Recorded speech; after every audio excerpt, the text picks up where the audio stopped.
مفتی سراج حکیم صاحب کے آفیشیل چینل کو سبسکرائب کریں۔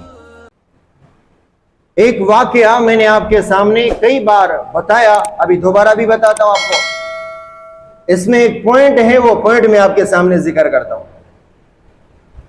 نبی اکرم صلی اللہ علیہ وسلم کے دور میں غزوہ خندق بہت مشہور جنگ ہے، آپ نے سنا ہوگا۔ مدینے سے کچھ فاصلے پہ آپ جائیں گے، خندق، وہ خندق مسجد بھی عربوں نے ابھی خندق مسجد بھی بنائی ہے، اس کے آس پاس میں تقریباً 7-8 اور بھی مسجدیں بالکل خندق کے برابر میں۔ تو اس جنگ خندق میں ایک نوجوان صحابی جس کی ابھی ابھی شادی ہو گئی، وہ بھی اس جنگ میں شامل ہیں، وہ بھی اس جنگ میں شامل ہیں۔ تو جب دوپہر کا وقت آتا، اللہ کے نبی سے اجازت طلب کرتے، اللہ کے نبی میں نے ابھی ابھی نئی شادی کی ہے، میں پورا دن لڑتا رہتا ہوں، اب میں نے نئی شادی کی، مجھے چھٹی دے دے میں تاکہ گھر چلا جاؤں۔ تو روز اللہ کے نبی اس کو اجازت دے دے اور وہ اپنے گھر چلا جاتا،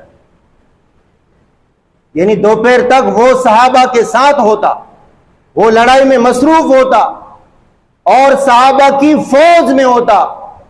جب دوپہر کا وقت آتا تو اللہ کے نبی سے اجازت طلب کرتے صحابی کہ اللہ کے نبی میں نے ابھی شادی کی ہے اور اب میں میدان جنگ میں آیا ہوں، مجھے گھر والے یاد آتے ہیں، تو آپ مجھے اجازت دے دیں میں روزانہ ظہر کے بعد چلا جاؤں، میں دوپہر کو اپنے گھر چلا جاؤں چونکہ میں نے ابھی ابھی شادی کی ہے۔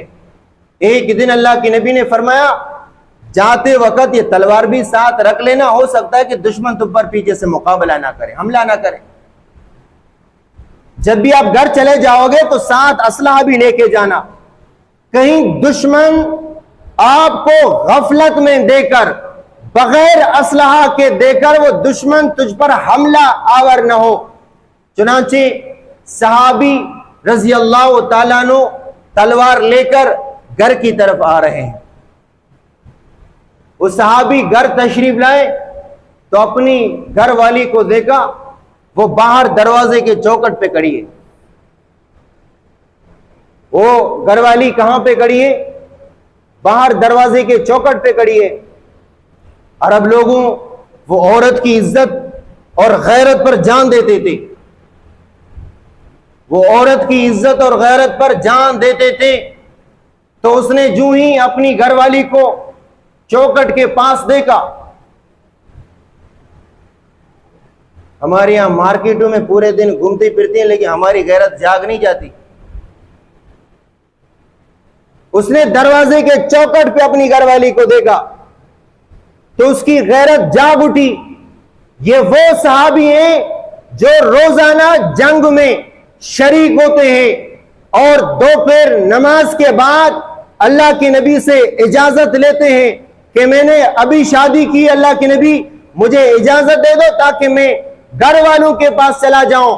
جب وہ گھر والوں کے پاس آئے تو دیکھا اس کی گھر والی دروازے کے چوکٹ پہ کھڑی ہے۔ کہا دروازے کے چوکٹ پہ کیوں کھڑی ہو؟ تو کہا آپ غصہ نہ کریں، تلوار نیام میں ڈال دیں، یعنی پوش میں ڈال دیں۔ آپ دیکھیں چارپائی کے اوپر کیا چیز پڑی ہوئی ہے، آپ ذرا چارپائی میں دیکھیں، چارپائی میں کچھ خطرناک جانور مجھے نظر آ رہا ہے۔ اس صحابی نے دیکھا کہ ایک بہت بڑا سانپ جو اژدہا کی شکل میں چارپائی کے نیچے پڑا ہوا تھا۔ اس ڈر کی وجہ سے اس کی گھر والی چوکٹ سے باہر بھی نہیں گئی، دروازے کے چوکٹ پہ کھڑی تھی۔ تو اس صحابی نے کیا کیا؟ اس صحابی نے یہ کیا کہ تلوار اٹھا کر اس سانپ کو ایسے زور سے مارا، تلوار اٹھا کر اس سانپ کو زور سے مارا۔ مشکات کی روایت ہے وہ سانپ فوراً اس صحابی کے نیزے کے ساتھ لپٹ پڑا اور لپٹنے کے بعد اس صحابی پر حملہ آور ہوا۔ ایک کتاب ہے اس میں یہ واقعات ذکر ہیں کہ کتنے صحابہ کو جنات نے قتل کیا ہے، شہید کیا ہے. ایک دو نہیں، سے کئی واقعات ہیں. کئی واقعات ہیں کہ جنات نے کچھ صحابہ کو قتل کیا ہے، شہید کیا. ان کی تفصیل ہے، ان میں ایک یہ ہے. تو اس صحابی نے سانپ سمجھ کر اس پر نیزے سے، تلوار سے حملہ کیا، لیکن وہ سانپ فوراً اس نیزے کے ساتھ، تلوار کے ساتھ لپٹ گیا، اور لپٹنے کے بعد اس صحابی پر حملہ آور ہو گیا.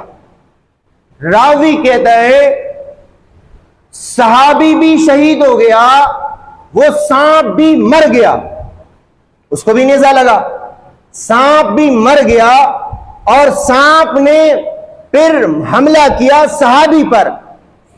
گئے تو دونوں، لیکن مجھے پتا نہیں چلا کہ پہلے سانپ مر گیا یا پہلے صحابی کی شہادت ہو گئی. نوجوان صحابی ہیں، ابھی شادی کو بھی چند دن ہو گئے، اور روزانہ چھٹی لے کر اپنے گھر میں اس لیے آتے ہیں کہ میں اپنے گھر والوں سے زیادہ دیر دور نہیں رہ سکتا، اور اللہ کے نبی اس مجبوری کو سمجھ کر روزانہ چھٹی بھی عطا فرماتے.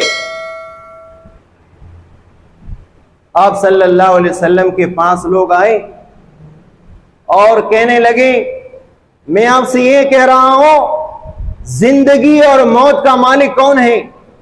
اللہ ہے. اللہ زندگی اور موت کا اختیار اللہ نے کسی انسان کو نہیں دیا ہے، اللہ کے اختیار میں ہے. وہ صحابہ اور اس صحابی کے رشتہ دار اللہ کے نبی کے پاس آئے.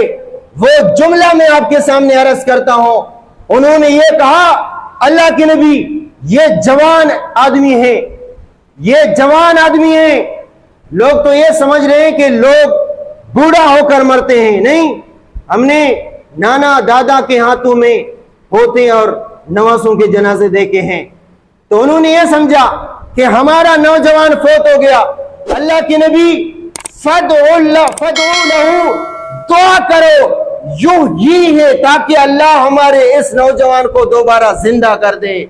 اللہ کے نبی نے فرمایا زندہ کرنے والی ذات صرف اللہ کی ہے. بولو، زندہ کرنے والی ذات کس کی ہے؟ اللہ کی ہے. للہ ملک السماوات والارض یخلق ما یشاء یہب لمن یشاء اناسا ویہب لمن یشاء الذکور او یزوجہم ذکرانا واناسا ویجعل من یشاء عقیما. زمین و آسمان کا مالک اللہ، کس کو بیٹا دے مالک اللہ، کس کو بیٹی دے مالک اللہ، کسی کو جڑوان دے مالک اللہ، کسی کو کچھ نہ دے اس کا بھی مالک کون ہے؟ اللہ ہے. اللہ کے نبی دعا کرو تاکہ ہمارا یہ نوجوان جس کو سانپ نے قتل کیا، جس کو جنات نے قتل کیا، یہ اصل میں جنات سانپ کی شکل میں تھے. اللہ کے نبی نے فرمایا بعد میں یہ جن تھا سانپ کی شکل میں. اللہ کے نبی نے فرمایا استغفروا لصاحبکم، زندہ کرنا ہمارا کام نہیں ہے، اس کے لیے دعا کرنا ہمارا کام ہے. اس کے لیے دعا کرنا کیا ہے؟ ہمارا کام ہے.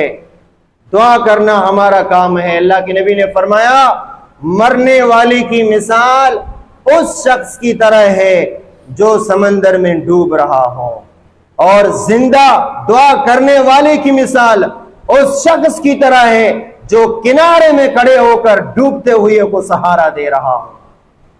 اور میں اور آپ ابھی زندہ ہیں، ہمارے پیارے اگر چلے گئے ہیں ان کے لیے دعا کریں، ان کے لیے دعا کریں تو انشاءاللہ کل ہم بھی چلے جائیں گے. آج آپ کے سامنے ہو سکتا ہے ممبر پر بیان کرنے والا، ہو سکتا ہے اگلے جمعے کو نہ ہو. آج دوسروں کے لیے دعا کر رہا ہے، ہو سکتا ہے کہ اگلے جمعے کو کوئی میرے لیے بھی دعا کرے. ایسا بالکل ہے. اذا جاء اجلهم لا يستأخرون ساعة ولا يستقدمون. جب اجل آ جاتی ہے، موت آ جاتی ہے، مدت پوری ہو جاتی ہے، لا يستأخرون ساعة ولا يستقدمون، نہ ایک قدم پھر آگے ہوتا ہے نہ ایک قدم پیچھے. اللہ تبارک و تعالیٰ سے دعا کریں اللہ ہمیں زندگی بھی اسلام والی عطا فرمائے، اور موت بھی شہادت والی یا موت بھی کلمے والی نصیب فرمائے. وآخر دعواہم الحمدللہ رب العالمین.